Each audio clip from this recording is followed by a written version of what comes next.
ചലച്ചിത്ര അക്കാദമി ചെയർമാനായി റസൂൽ പൂക്കുട്ടി ചുമതലയേറ്റു. ഗുരുതുല്യന്മാരായിട്ടുള്ള ആളുകളിരുന്ന സീറ്റിലാണ് താൻ ഇരിക്കുന്നതെന്നത് സന്തോഷം തരുന്ന കാര്യമാണെന്നും റസൂൽ പൂക്കുട്ടി പ്രതികരിച്ചു. ഭരണം എന്നതിന് പവറായിട്ട് കാണുന്നില്ല.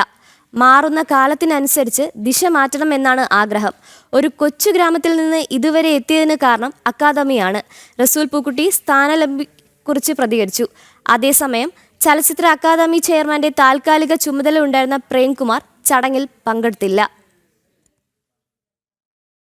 ഞാനൊരു സ്വയം വിചിന്തനം നടത്തി നോക്കിയത് വേണമോ വേണ്ടോ, എൻ്റെ തിരക്കുകളൊക്കെ വെച്ചിട്ട് ചെയ്യാൻ പറ്റുമോ. അപ്പോൾ ഞാൻ നോക്കുമ്പോൾ അങ്ങനെയല്ല. Actually it is good. എൻ്റെ നാട്, എൻ്റെ മലയാളം, എൻ്റെ ഭാഷ, എൻ്റെ സിനിമ, ഞാൻ സിനിമ കണ്ടു വളർന്ന എൻ്റെ തലസ്ഥാനം, ഇവിടേക്ക് എന്നെ നിങ്ങൾ തിരിച്ചു വിളിക്കുമ്പോൾ തീർച്ചയായിട്ടും എൻ്റെ ഉത്തരവാദിത്തമാണ് തിരിച്ചു വരിക എന്നുള്ളത്.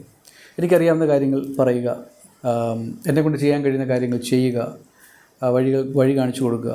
പിന്നെ ഒരുപാട് ഇന്നോവേഷൻസിൻ്റെ സമയമാണത്. So I think I can contribute a lot. പഴയ ചെയർമാനെ അറിയിച്ചിട്ടായിരുന്നു. എനിക്ക് സംസാരിക്കാൻ സമയം കിട്ടില്ല. കാരണം ഞാൻ ഇന്നലെ എനിക്ക് ഓർഡർ വന്നത് അജയ് വിളിച്ച് പറയുന്നതിൻ്റെ രാത്രി 8 മണിക്കാണ് അല്ലേ. അപ്പോൾ എനിക്ക് അദ്ദേഹമായിട്ട് സംസാരിക്കാൻ കഴിച്ചു. പക്ഷേ ഞാൻ പ്രേംകുമാറിനെ കഴിഞ്ഞ കോൺക്ലേവ് വന്നപ്പോൾ കണ്ടിരുന്നു, സംസാരിച്ചിരുന്നു. അതിൻ്റെ ഒഫീഷ്യൽ കാര്യങ്ങൾ എങ്ങനെയാണോ എന്ന് എനിക്കറിയില്ല.